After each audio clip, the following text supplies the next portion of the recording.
mayor viene a ser el traidor mayor, Francisco Morales Bermúdez Cerruti, y a partir de él toda una sarta de burros. Cuando algunos locutorcitos, productorcitos que dicen todos los profesores son malos, o cuando dice todos los inconformes son terroristas, o cuando dicen todos los presidentes robaron sin excepción, está hablando otro burro, porque no saben distinguir lo que nuestros antiguos compatriotas que formaron Arequipa en generaciones llamaban el trigo de la paja. Tenemos que saber distinguir el trigo de la paja, tener una capacidad crítica que nos permita diferenciar el oro mineral con el oro fresco, que también se le llama caca. Si no tenemos esa capacidad distintiva de poder diferenciar categorías diferentes en el pensamiento filosófico universal, categorías diferentes en el quehacer político nacional, categorías diferentes en la apreciación política de la labor de quienes han conducido eso que llamamos patria, quiere decir que estamos en la cochina calle. La Universidad del Aire abre poco a poco las páginas de la historia con un sentimiento de buena fe, por lo menos la pretensión de una buena fe, con el deseo de descubrir la verdad y encontrar el brillo donde quiera que éste se hallara, para bruñirlo aún más, y así bruñido, o sea, un metal bien lijadito, bien raspadito, eso se llama bruñir en el lenguaje químico y tecnológico, dar a nuestros compatriotas oyentes, como lo vamos a hacer en este momento.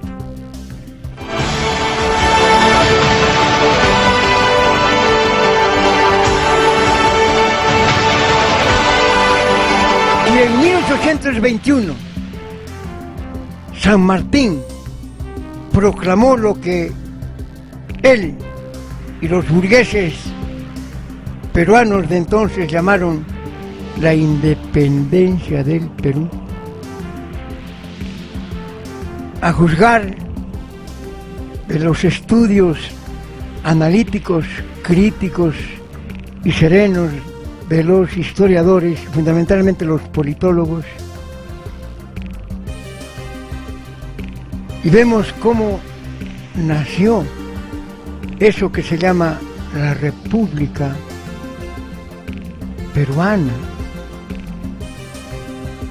en que se ha impreso en forma sumamente caprichosa y bajo el peso de una injusta forma de ver la patria, una población desigual, una desigualdad histórica.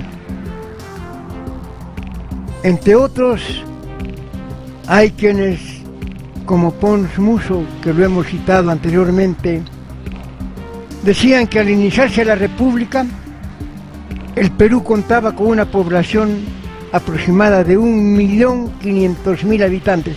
1.500.000 habitantes. Y esta población se caracterizaba por su diversidad racial, pues estaba integrada por descendientes de la raza quechua y también de la aymara, que fueron los principales pobladores del denominado imperio de los incas, asimismo por blancos españoles o descendientes de esos españoles, los criollos, por los negros que llegaron durante el virreinato en calidad de esclavos para trabajar fundamentalmente en la costa, y luego por las mezclas de dichas razas, Pero ojo, también llegaron amarillos. Durante el virreinato para trabajar en la costa y luego por la mezcla de estas culturas de carácter económico que constituyeron los primitivos dueños del país.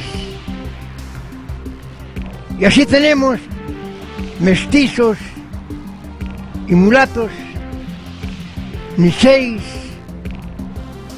y toda una subserie de mezclas que se van perdiendo en el ir de las generaciones para formar lo que podríamos llamar la raza peruana. La mayor parte de esta población era entonces rural, como lo fue hasta hace pocos decenios, y en menor parte urbana. A mediados del siglo pasado llegó la raza amarilla para trabajar igualmente en la costa, raza que también se cruzó con las razas nativas. La sociedad virreinal era una sociedad clasista, racista y fundada en el principio de la desigualdad que entonces imperaba en el mundo del viejo, denominado así, continente.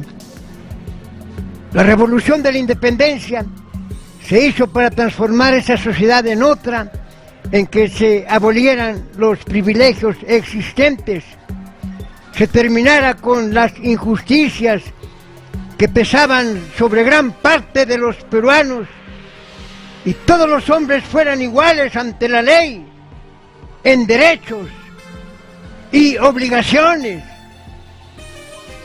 San Martín tuvo buena fe, no cabe duda. Inició esa transformación declarando abolido el injusto tributo que pagaban los indígenas a la corona española. Así nomás porque sí, porque el rey era descendiente de Dios, el Papa lo había puesto al rey, el Papa era su vicario, y porque bueno, los demás, ¿qué cosa éramos? Éramos los maldecidos de Noé. Hasta la fecha se nos considera como tal, motivo que será explicado cuando toquemos el tópico sociológico en su momento. San Martín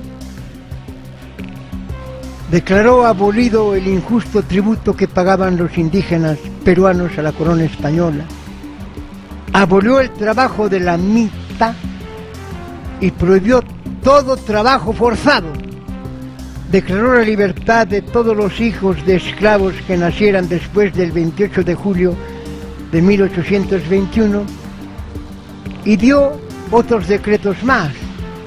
El Congreso de 1823, 2 años después, declaró abolidos los títulos de nobleza españoles.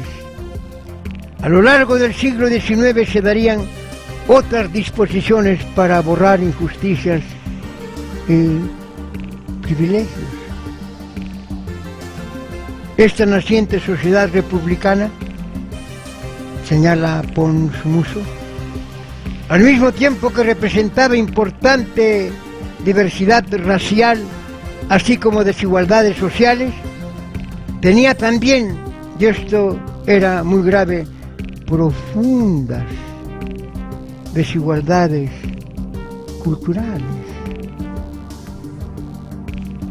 El analfabetismo y la escasa educación de la mayoría de la población era la nota característica, y esta era una dificultad muy seria para el nuevo sistema de gobierno implantado. La democracia es un sistema de gobierno que reposa en la cultura popular, en la libertad de pensamiento y la libertad de expresión. En cambio, la dictadura reposa en la incultura y en el fanatismo de las masas. Desde el protectorado de San Martín y durante los gobiernos liberales, el ideal fue que la educación se extendiera masivamente a todos los peruanos. Otro factor de desigualdad fue, y también lo es ahora, el aspecto económico de las personas, pero la capacitación por la educación es un factor poderoso para mejorar la situación económica y social de las mismas.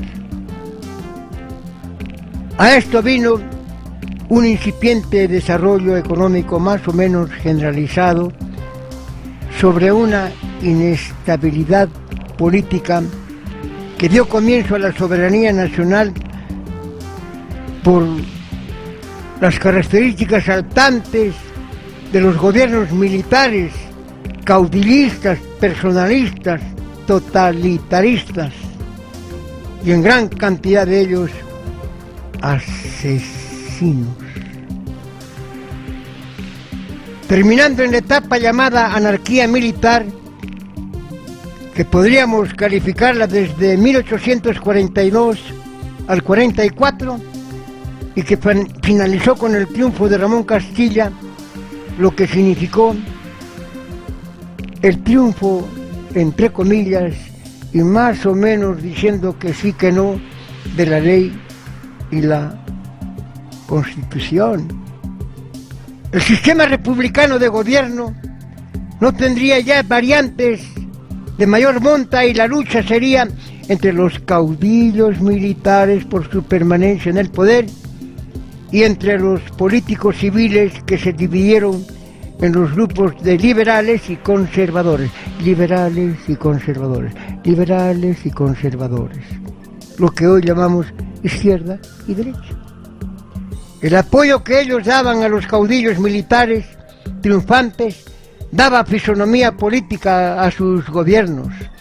Los liberales querían la consagración de todas las libertades y el derecho del ciudadano, y un poder ejecutivo controlado por el Congreso. Un Congreso elegido libre y solidariamente por el voto popular. Los conservadores aspiraban a un poder ejecutivo fuerte, inagotable, ilimitado, y la limitación de los derechos ciudadanos. Eso es lo que pedía la famosa Dama K al gobierno de Ollanta. Decía: ¿por qué no se amarra bien los pantalones? ¿Por qué el presidente no usa bien sus pantalones? ¿Por qué no defiende el principio de autoridad? Y otra basura de esa categoría, Vargas Llosa, un sirviente del imperialismo convertido en Dios.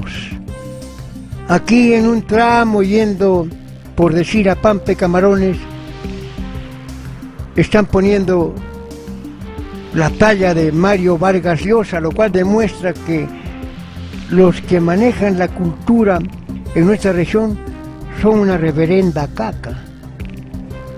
Tenemos que poner los puntos sobre las íes. Desde 1827 al 44,